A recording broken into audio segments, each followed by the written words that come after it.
सर्वेभ्यो नमो नमः। आज हम पुनः आपके साथ उपस्थित हैं। जैसा कि आपको पूर्व में बता चुके थे, हम पढ़ रहे हैं संधि। तो आज हमें प्रारंभ करनी है अपनी दीर्घ संधि। तो थोड़ी सी संधि पढ़ने से पहले कुछ महत्वपूर्ण बातें जो आपको बता दें। हमारे जो संस्कृत के सर्वप्रथम जिन्होंने इस व्याकरण की रचना करी, जिसको व्याकरण को इन्होंने क्रमबद्ध और नियमबद्ध लिखकर हमारे सामने उपस्थित किया, ऐसे परम स्मरणीय श्री वरदराजाचार्य पाणिनि जी, इनके द्वारा लघु सिद्धांत कौमुदी का निरूपण किया गया। उसमें ऐसे नियम, ऐसे प्रारूप बनाए गए हैं जिसको हम फॉलो करते हैं तो हम अपनी संधि हैं, समास हैं, प्रत्यय हैं, इनको आदि को, ग्रामर के जितना भी पोर्शन है संस्कृत का, उसको हम बिना किसी विघ्न और बाधा के समाप्त कर सकते हैं।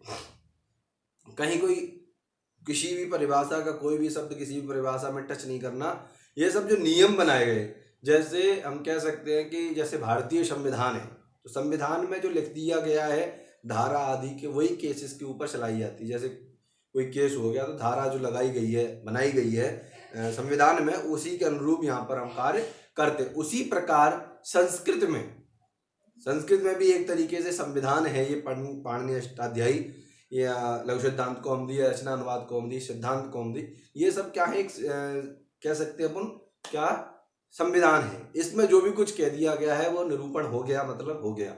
उस पर कोई भी भाष्य या कोई भी तर्क या वितर्क नहीं होना चाहिए। तो हम पढ़ने जा रहे हैं आज दीर्घ संधि, जिसका एक सूत्र है। हम जो भी पढ़ेंगे संधि उसको सूत्र के साथ पढ़ेंगे, तो जिससे कि आपके कोई एग्जाम वगैरह में अगर पूछ लिया जाता है कि दीर्घ संधि का सूत्र क्या है, तो हमें वो भी पता होना चाहिए। ठीक है, परिभाषाओं के साथ साथ हम उनके एग्जाम्पल को भी देखेंगे और आपको भरपूर समझाने का प्रयास भी करेंगे, लेकिन साथ साथ हमें उनके सूत्र को भी देखते हुए चलना है। क्योंकि हम चूंकि पढ़ रहे हैं संस्कृत, तो संस्कृत के प्रणेता पाणिनि जी ने जिन अपनी परिश्रम और मेहनत के साथ सूत्रों का निरूपण किया, तो उनका पढ़ना भी हमारे लिए एक सौभाग्य की बात है। और हमारे पूर्वज आदि ने जो हमारे लिए संस्कृत में किया है, उसको भी हमारे सार्थक करने के लिए या उसको बनाए रखने के लिए हमें थोड़ा बहुत उसका अध्ययन कर लेना चाहिए। तो जैसा कि आपको मैं बता रहा हूं कि हम पढ़ने जा रहे हैं दीर्घ संधि। क्या है? दीर्घ संधि। क्योंकि नाम से ही दीर्घ से आप पकड़ने का प्रयास करें दीर्घ संधि का, कि शब्द दीर्घ मतलब होता है बड़ा। 3 शब्द होते हैं, ह्रस्व, प्लुत और दीर्घ। तो पहला होता है ह्रस्व, ह्रस्व मतलब छोटा। उसके बाद आता है दीर्घ, दीर्घ मतलब होता है बड़ा शब्द। उसके बाद आता है प्लुत। तो जैसे हम किसी भी, आपने इन तीनों लैंग्वेज भाषा के जो स्वर के 3 भेद बताए गए हैं, इसमें आप पूरे मुर्गे की जो आवाज होती है उसको आप पूरा इसमें कर सकते हैं। कुकुड़ कू, तो पहले छोटी फिर बड़ी फिर उसके बाद दीर्घ चली जाती है। ठीक है, तो ह्रस्व, प्लुत, ह्रस्व, दीर्घ और प्लुत, ये 3 भेद होते हैं। तो उसमें जो बीच पे नंबर पे आता है दीर्घ, दीर्घ मतलब होता है ह्रस्व से बड़ा, बड़ा शब्द, छोटा ना हो बड़ा हो। तो हमें हर शब्द को इसमें क्या करना है, पूर्व और पद के दोनों वर्णों को मिलाकर हमें दीर्घ करना है। ठीक है, तो इसका सूत्र है, आप मेरे साथ वाचन करेंगे, अकः सवर्णे दीर्घः। क्या सूत्र है? अकः सवर्णे दीर्घः।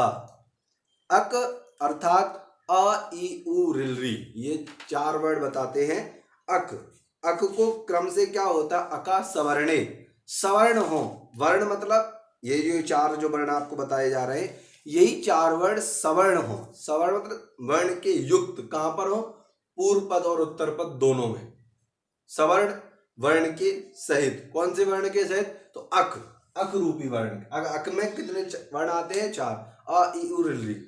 इन वर्णों के सहित, सा मतलब सा उपसर्ग पूर्वक या सब उपसर्ग पूर्वक वर्ण इसमें शब्द है, तो कह सकते हैं कि अक सवर्णे, वर्ण के सहित दीर्घ हो जाएगा। यदि पूर्व और उत्तर पद दोनों में वर्ण एक जैसे होंगे तो उनको हम क्या कर देंगे, दीर्घ कर देंगे।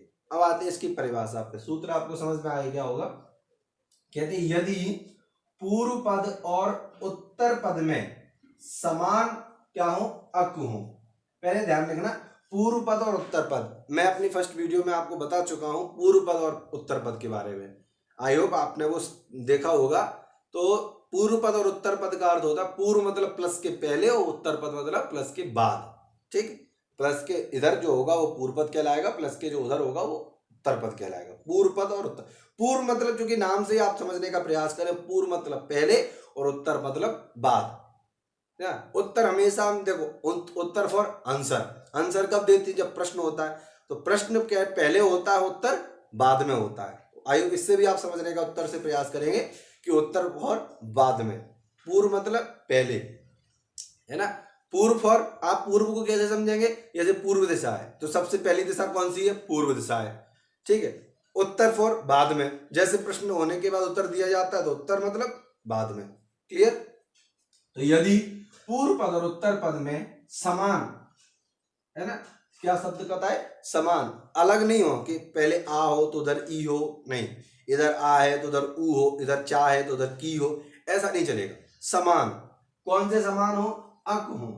कौन कौन से होते? आ ई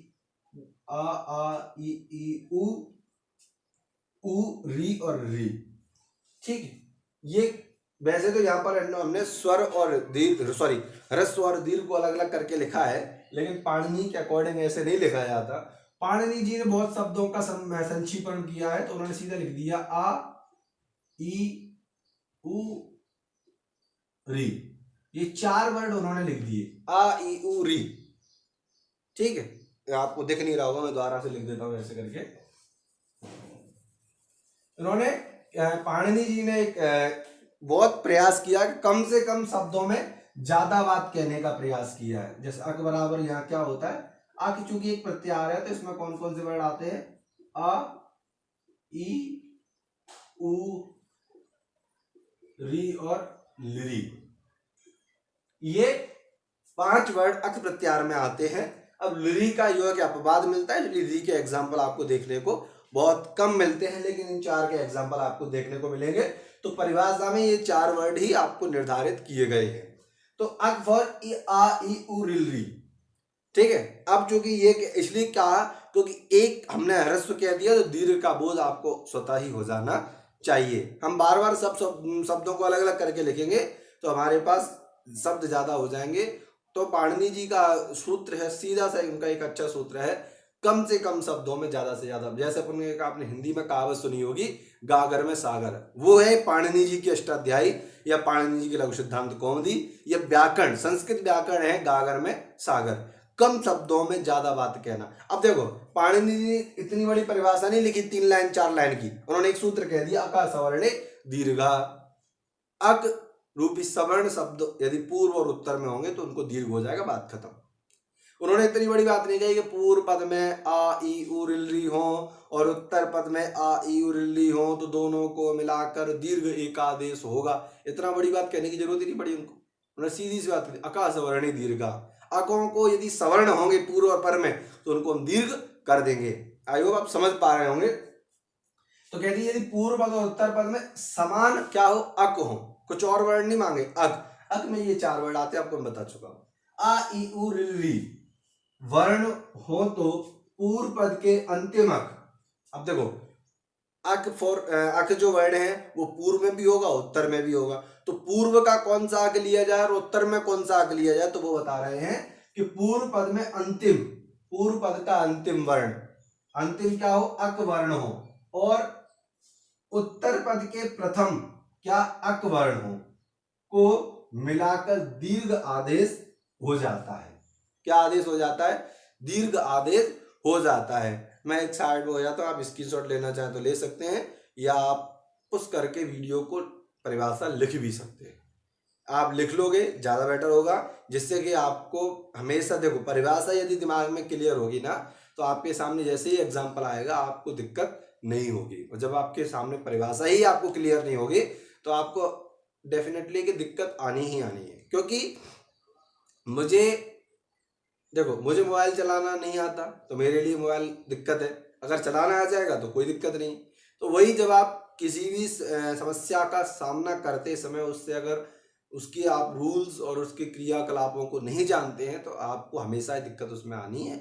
इसलिए आप इनको अगर लिख लेंगे तो एक बार को आपको बार बार परेशान होने की आवश्यकता नहीं पड़ेगी। एक छोटे से आप नोट्स बनाएं और उसमें इनको आप नोट करते चलें, है ना। आप जिसकी भी तैयारी कर रहे हो, मैं यहाँ कोई एक विषय की तैयारी की बात नहीं कर रहा। संधि एक ऐसा चैप्टर है कि आप कोई भी एग्जाम दे लें हर एग्जाम, छोटे से छोटे एग्जाम से लेकर और बड़े हाई लेवल के एग्जाम तक संधियां आपको यही पढ़नी है। तो इससे मैं ये नहीं कहूँगा कि ये सिर्फ 10th वालों के लिए, 12th वालों के लिए या MP पुलिस वालों के लिए, UP पुलिस वालों के लिए, सबके लिए संधि एक बेसिक सब्जेक्ट है। ये कह सकते हैं संधि है, समास है, प्रत्यय है, उपसर्ग है, ये संस्कृत के GKGS हैं, एक तरीके से आप समझ सकते हैं। आप संस्कृत से संबंधित कोई भी एग्जाम देंगे और उसमें ये ना आए, ऐसा हो नहीं सकता। और संधि तो एक ऐसी है कि आप संस्कृत में पढ़ लो या हिंदी में पढ़ लो, दोनों में काम करनी। एक जगह पढ़कर दो जगह काम करें तो ऐसे शब्दों को हम अच्छे से क्यों ना पढ़ें, ऐसे टॉपिक्स को हम अच्छे से क्यों ना पढ़ें जो एक जगह पढ़ने से हमारे दो जगह के कंफ्यूजन को दूर कर जाए, है ना। संस्कृत और हिंदी में आप एक जगह भी पढ़, लेकिन आप संस्कृत के पढ़ के आप हिंदी में काम कर सकते, लेकिन हिंदी की पढ़ के आप संस्कृत में फॉलो नहीं कर सकते, है ना। क्योंकि सर्वप्रथम भाषा जो है संस्कृत भाषा है। संस्कृत भाषा सर्वेशाम जननी, सभी भाषाओं की जननी है कौन? संस्कृत। इसीलिए हम संस्कृत को, अगर यहाँ हम संस्कृत के लिए बात कर रहे हैं तो संस्कृत में यदि हम संधि को पढ़ लेते तो हिंदी में हमें कोई दिक्कत होने वाली नहीं है। तो आपको समझ में आ रहा होगा। पहला हमें सूत्र है अकः सवर्णे दीर्घः। आप एक और पुनः देख लें, अकः सवर्णे दीर्घः। अक अर्थात ये 4-5 वर्ड आपको जो लिखा है बोर्ड पर, इनको आप समझेंगे। इसके बाद इसकी परिभाषा लिखाई है, पूर्व पद और उत्तर, बिल्कुल सिंपल परिभाषा। एक बार आप अपनी तरफ से परिभाषा बना सकते हैं, बस शब्द को आपको रखना आना चाहिए, बाकी परिभाषा हम स्वयं भी बना सकते हैं। कहते हैं बस सूत्र और उसके जो नियम है उनको आप ध्यान में रखेंगे, बाकी परिभाषा आप अपने अकॉर्डिंग भी बना सकते हैं। तो कहते हैं पूर्व पद दो है, पूर्व पद और उत्तर पद, दोनों में समान रूप से जो शब्द आए उन्हें हमको क्या करना है? दीर्घ कर देना है। अब दीर्घ के लिए एक छोटा सा आप रूल यहां देख लें। देखो क्या होगा कि प्लस के जैसे मान लो यहां पर आ है और प्लस के बाद भी आ है, तो क्या होगा? इसको बड़ा आ हो जाएगा, दीर्घ हो जाएगा। ये जो हो रहा है ये क्या है? दीर्घ है। अब यहां पर कई कई प्रश्न आ जाता है कि पूर्व पद, देखो प्लस के पहले वाला क्या है? पूर्व, प्लस के बाद वाला क्या है? उत्तर।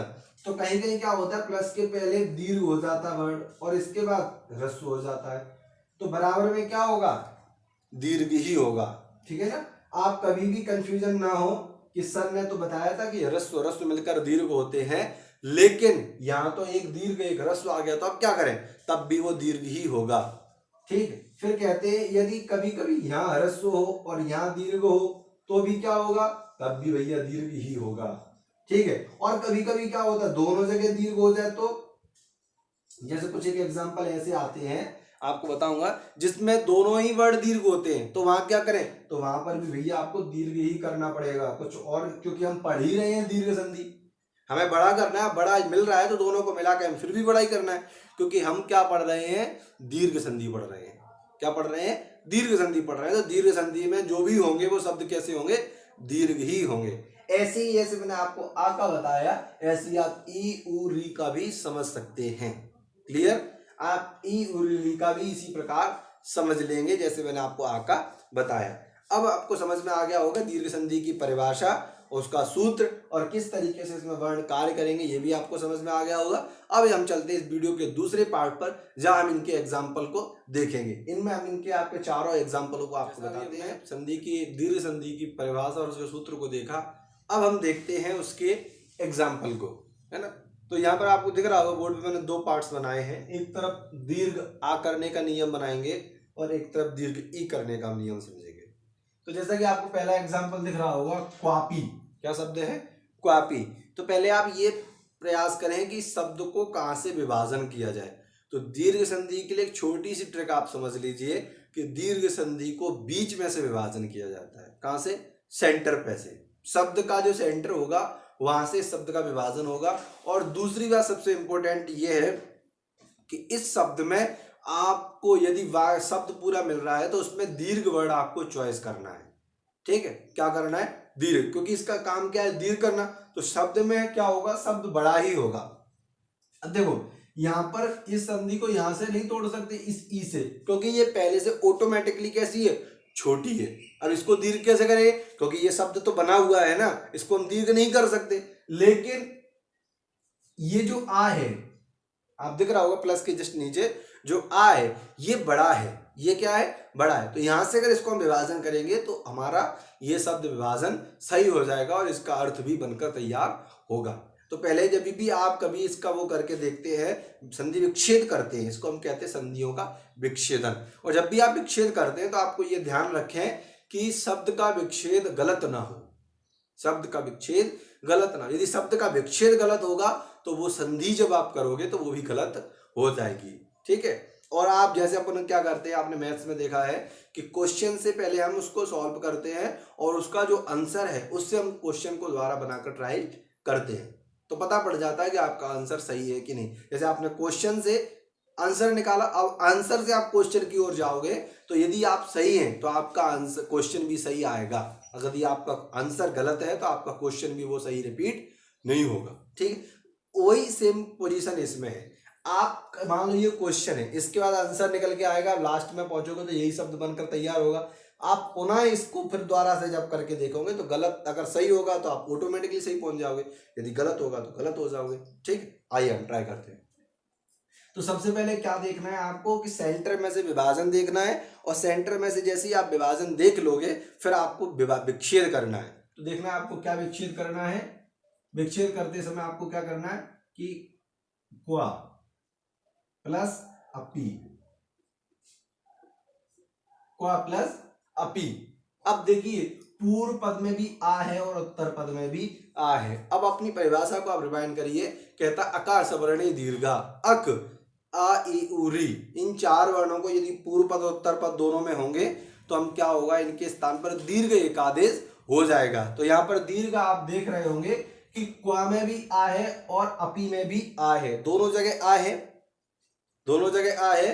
तो दोनों जगह आ होने की वजह से क्या होगा कि देखो मैं यहाँ पर थोड़ा सा आपको इस तरीके से दिखा देता हूं। जब मैं वामे को हलंत करूंगा तो यहां से क्या निकल के आएगा, आ, और इधर आ दे रखा है पहले से, जो पी है इसको साइड में लिख ले दीजिए, ठीक है। अब दोनों के स्थान पर दोनों आ गए, अब दोनों के स्थान पर एक आदेश होगा, वो भी कैसा होगा, दीर्घ होगा। तो दीर्घ क्या होगा, आ, जैसा कि यहाँ पर दीर्घ आ लिखा है ना, तो दीर्घ क्या होगा, आ। अब मिलाइए, ये जो आ है ये किस में मिलेगा, पूर्व पद में। ये आ किस में मिलेगा, पूर्व पद में। जैसा कि मैंने आपको पहले की वीडियो में भी बताया है कि जो भी शब्द का निर्माण होगा वो किस में जाकर मिलेगा, पूर्व पद में। पूर्व परयो एकादेशा स्यात्, आगे संधि भी आप पढ़ेंगे तो वो कहता है कि जो भी शब्द का निर्माण होगा वो पूर्व में ही जाकर मिलेगा। पर कहेगा तो पर वाले मिलेंगे, पर वाले संधि के भी आपको एग्जाम्पल मिलेंगे, पूर्व वाले के भी मिलेंगे, तो दोनों को। अभी यहाँ पर जो है ये पूर्व में जाकर मिलेगा, ठीक है, समझ में आ गया। ये शब्द किस में मिलेगा, पूर्व में, तो क्या मिलेगा, क्वा, क्या हो जाएगा, क्वा। एक मिनट दोबारा से लिख दूं, शब्द क्या हो जाएगा, क्वा, और पी है तो क्या बन जाएगा, क्वापी। क्या शब्द बन गया, क्वापी। अब मान लीजिए ये आपका आंसर है, ये आपका क्वेश्चन है, दोनों सेम हो रहे हैं कि नहीं हो रहे, आप देख पा रहे हैं दोनों सेम हो रहे हैं कि नहीं हो रहे। यदि हमारी संधि गलत होगी, यदि हमारी संधि गलत होगी तो ये जो शब्द है वो यहाँ पर बनकर तैयार होने वाला नहीं है, तो यहाँ पर वो शब्द बनकर तैयार होने वाला नहीं है। कोई ना कोई अंतर आपको जरूर देखने को मिलेगा यदि आप गलत हैं तो। यदि आपकी संधि सही है, बिल्कुल सही है, करेक्ट है, तो जो यहाँ है वही यहाँ पर होगा, ठीक है, जो ऊपर है वही नीचे भी होगा। अब आप दूसरा एग्जांपल इसका देख लीजिए, फिर मैं चलता हूं आपकी दीर्घ ई पे। दूसरा एग्जांपल आप देखेंगे, दूसरे एग्जांपल में आपको हम बताते हैं, जैसे हिमांशु शब्द है, दूसरा शब्द देख लीजिए आप, हिमांशु, हिमांशु, ठीक है। हिमांशु को आप देखेंगे, एक सेकंड है, हिमांशु, हिमांशु को आप देखेंगे तो क्या होता है इसका, हिम प्लस अंशु, क्या होगा संधि विच्छेद, हिम प्लस अंशु। अब पूर्व में भी आ है और उत्तर में भी आ है, दोनों के स्थान पर दीर्घ आदेश हो जाएगा, बड़ा आ हो जाएगा। देखो यहाँ पर हम हिम को हलंत कर लेते हैं माँ को, तो इधर से आ निकला और प्लस इधर भी आ है, दोनों के स्थान पर एक दीर्घ आदेश मिलाओगे तो क्या बन जाएगा, हिमांशु, ठीक है। हमारे दोनों शब्द जो हैं वो सेम आ रहे हैं कि नहीं आ रहे, आप देख पा रहे हैं। देखो ये दोनों शब्द सेम हुए कि नहीं, हिमांशु और हिमांशु सेम है, मतलब हमारी जो ये संधि विच्छेद जो हमने करी और जो रूल हमने लगाए वो हमारा बिल्कुल सही है। आपको ये 2 एग्जाम्पल मैंने दिए हैं। अब आप एक काम करना, धीरे धीरे आप शब्दों का विभाजन करिए और निकालिए। जो भी शब्द आपको इस संधि विच्छेद में अगर दिक्कत दे रहा है तो आप कमेंट बॉक्स में उन शब्दों को लिखकर टाइप करके आप छोड़ दीजिए, मैं उसका अवश्य आपका सॉल्यूशन आपको कमेंट बॉक्स में ही दूंगा, पर आप कमेंट जरूर किया करें वीडियो पर। दूसरा शब्द है मुनिंद्र। अब यहाँ पर हमें दीर्घ ई को देखना है। दीर्घ आ आपके समझ में आ गया होगा, अब हमको देखना है दीर्घ ई। ठीक, तो अब हम क्या देखेंगे, मुनिंद्र, इसमें हमको दीर्घ ई करना है। तो यहाँ पर भी आप देख पा रहे हैं सेंटर, यहाँ पर भी आप सेंटर देख पा रहे हैं कि बड़ी ई है। अब ऊ से हम विभाजन नहीं कर सकते क्योंकि यहाँ पर पहले से ही छोटा ऊ है, और जो पहले से ही छोटा तो दीर्घ कहां से होगा, बेसिकली बात। तो यहां से हम खोलेंगे तो क्या होगा, मुनि, मुनि प्लस इंद्र, मुनि प्लस इंद्र। अब मुनि में क्या है, छोटी ई है, और इंद्र में भी छोटी ई है, दोनों मिलाकर क्या हो जाएंगे, दीर्घ हो जाएंगे, इसी की तरीके। तो मुनि में से हम ई निकालेंगे तो मुन प्लस ई, और इधर ई दे रखी है इंद्र, अलग से लिख दीजिए। ठीक है, दोनों ई के स्थान पर एक दीर्घ हो जाएगा। ठीक है, दोनों दीर्घ ई के स्थान पर एक दीर्घ आदेश हो जाएगा, मिलाओगे तो मुनि बड़ी हो जाएगी, और इंद्र पहले से लिखा हो तो क्या बन जाएगा, मुनिंद्र। क्या शब्द बनेगा, मुनिंद्र। ऐसे ही आप दूसरा एग्जाम्पल भी देखें इसका। दूसरे एग्जाम्पल में हम देख सकते हैं रजनीश, है ना। दूसरा एग्जाम्पल आप देख सकते हैं रजनीश, रजनीश। थोड़ा अब यहाँ पर एक प्रश्न उठता है, जैसे आप कहोगे सेंटर की जो बात कर रहा था कि सर यहाँ पर सेंटर तो है ही, लेकिन आप थोड़ा सा अनुमान लगा सकते हैं कि जैसे 2 शब्द इधर, तो थोड़ा बहुत देखो, इतनी करेक्ट ये कोई पाणिनि जी ने नहीं कहा है कि बिल्कुल सेंटर पकड़े, पर आप समझें, बस समझने के लिए थोड़ा सा आपको एक ट्रिक दी है, इससे आप थोड़ा समझ पाए कि ये दीर्घ संधि है और ये वो वाली संधि है, कोई दूसरी है। तो इसमें आप ट्रिक का थोड़ा इस्तेमाल करें कि जब आप सेंटर आप पकड़ें, सेंटर में कोई भी आपको बड़ा शब्द दिख जाए। अब देखो यहाँ आप सेंटर जाके बीच में तो पकड़ नहीं सकते क्योंकि वो शब्द ही नहीं, तो ऑब्वियसली ना के ऊपर बड़ी की मात्रा है तो वो हो जाएगा। तो क्या होगा इसमें, इसकी संधि विच्छेद क्या होगी, रजनी प्लस ईशा। अब देखो यहाँ पर आपको दोनों ही शब्द बड़े मिलेंगे, रजनी प्लस ईशा। दोनों ही शब्द कैसे हैं, दीर्घ हैं। दोनों ही शब्द कैसे हैं, दीर्घ है। तो दोनों शब्द दीर्घ होने की वजह से भी यहाँ पर क्या होगा, दीर्घ आदेश ही होगा। ठीक है, तो यहाँ पर संधि विच्छेद करेंगे, करने से पहले ई निकालेंगे तो बड़ी ई निकलेगी रजनी में से, और यहाँ पर ई बड़ी दे रखी है, शाह पहले से दे रखा है। दोनों के स्थान पर जो शब्द आएगा वो भी दीर्घ होगा, वो भी दीर्घ होगा, मिलाओगे तो क्या बन जाएगा, रजनीश। आप बताएं, समझ में आ रहा है ना आप लोगों को। आप इस वीडियो में जरूर कमेंट करके बताएंगे कि आपको ये दीर्घ संधि कैसी लगी। कमेंट करें, लाइक करें, शेयर करें। ये तो कोई कहने की बात नहीं है, आपको अच्छी लगेगी तो ऑटोमेटिकली आप करोगे, कोई कहने की बात नहीं। बस ये है कि कमेंट की इसलिए कह रहा हूँ कि जिससे आप तक मैं जो पहुँचाना चाह रहा हूँ अपने इस YouTube चैनल के माध्यम से, वो चीज़ आप तक सुटेबल पहुँच पा रही है या नहीं, या जो मैं पढ़ाना चाहता हूँ वो आप समझ पा रहे हैं या नहीं। ठीक, तो ये शब्द बनकर तैयार हुआ रजनीश, इसलिए थोड़ा मैं कमेंट मांग रहा था। तो ये शब्द बनकर तैयार हुआ आपका रजनीश, ये हुआ मुनिंद्र, ये हुआ पापी, और ये हुआ हिमांशु। अब इसके आ और ई का हो गया, ऊ और री का मैं आपको 2 एग्जाम्पल बताता हूँ जिससे ये वीडियो फिर कंप्लीट हो जाएगी। तो अब आप देखते हैं ऊ और री का एग्जाम्पल। चलिए अब हम देखते हैं अपने दीर्घ ऊ का एग्जाम्पल। अभी हमने देखा दीर्घ आ और दीर्घ ई, अब हम देखते हैं दीर्घ ऊ का और दीर्घ री का। ठीक, तो जैसा कि आपको स्क्रीन पर दिख पा रहा होगा, दीर्घ ऊ में पहला एग्जाम्पल दे रखा है सूक्ति। आप संस्कृत में पढ़ते होंगे, सूक्ति हैं, सुभाषितानी श्लोक हैं, छोटी छोटी सूक्तियां होती है। सूक्तियों का अर्थ क्या होता है, सु मतलब सुंदर, उक्ति मतलब जो कहा जाए, छोटे छोटे वाक्यों में अच्छी अच्छी बातों को बताने का जो उपदेश है, बताने की जो क्रिया है, वही सूक्ति कहलाती है। ठीक है, तो सूक्ति शब्द का हम विच्छेदन करेंगे तो क्या होता है, सु प्लस उक्ति। क्या होता है, सु प्लस उक्ति। अब सु में जो है वो छोटा ऊ आएगा और उक्ति में भी छोटा ऊ आएगा। ठीक है, सु प्लस उक्ति। उक्ति मतलब जो कहा जा रहा है, सु मतलब जो सुंदर वाक्य कहे जाते हैं उसे हम कहते हैं सूक्ति। सा को हलंत करोगे तो क्या निकल के आएगा, छोटा ऊ। प्लस इधर दे रखा है पहले से, कित शब्द लगा दोगे अलग से, दोनों ऊ के स्थान पर क्या आदेश होगा, बड़ा ऊ होगा, वो दीर्घ हो जाएगा। मैं थोड़ा बड़ा लिख देता हूँ, आप दिख नहीं पा रहा होगा। तो यहाँ पर जो जो ऊ आदेश होगा वो कौन सा होगा, दीर्घ होगा। कौन सा होगा, दीर्घ, क्योंकि हम क्या पढ़ रहे हैं, दीर्घ संधि पढ़ रहे हैं। तो छोटा ऊ और छोटा ऊ मिलाकर क्या होता है, बड़ा ऊ होता है, दीर्घ आदेश होता है। ठीक, तो अब मिलाओगे, ये किस में मिलेगा, पूर्व पद में। तो सामने जब ऊ मिलेगा तो क्या हो जाएगा, सु ती पहले से दे रखा है, तो क्या बन जाएगा, सुक्ति ही।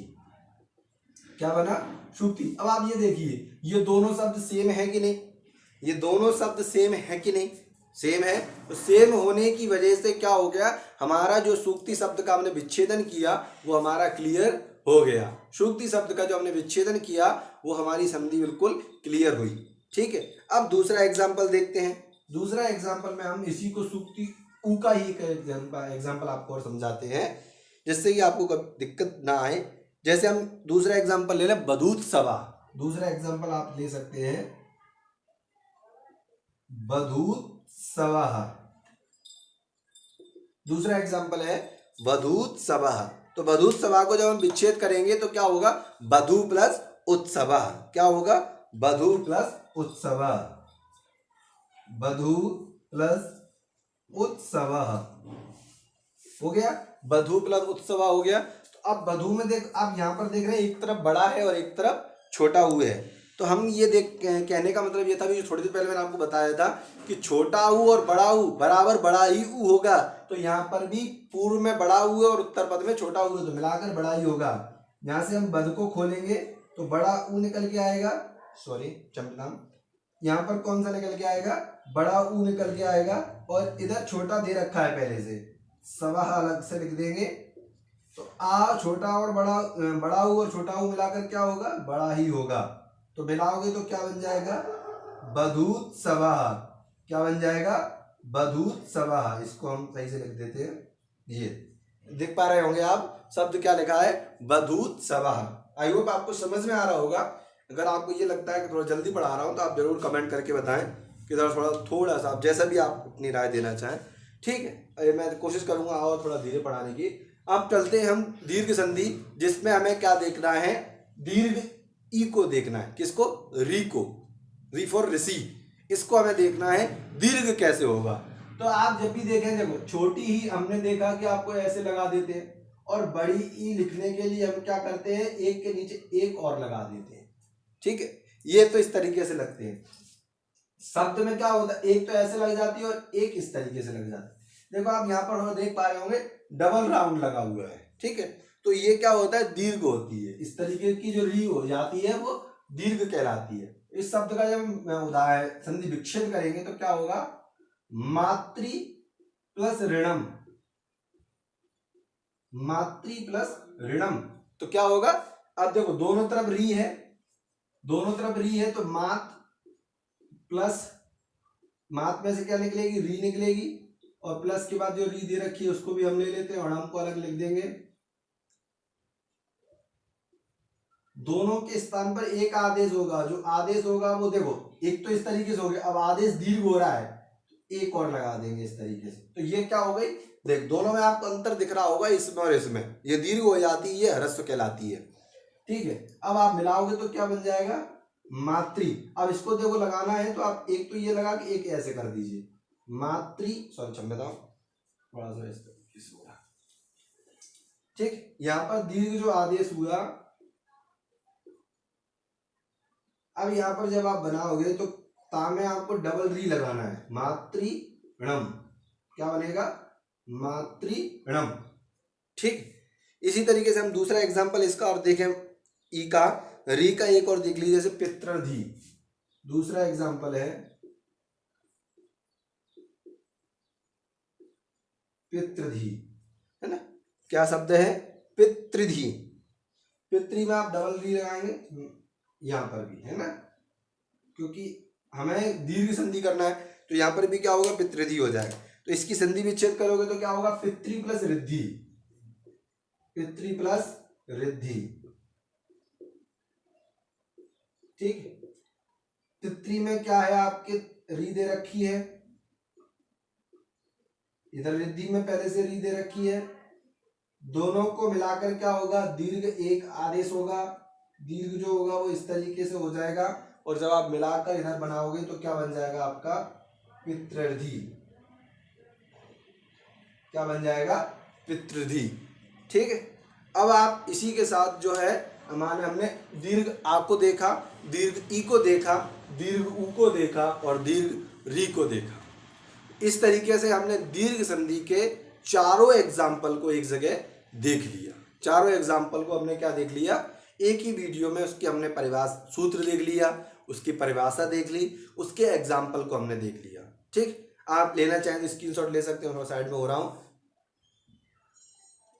तो क्या हो गया, इस तरीके से आपने छोटी सी वीडियो के माध्यम से पूरी दीर्घ संधि को समझने का प्रयास मैंने समझाने का किया। आई होप आपने समझने का भी किया होगा।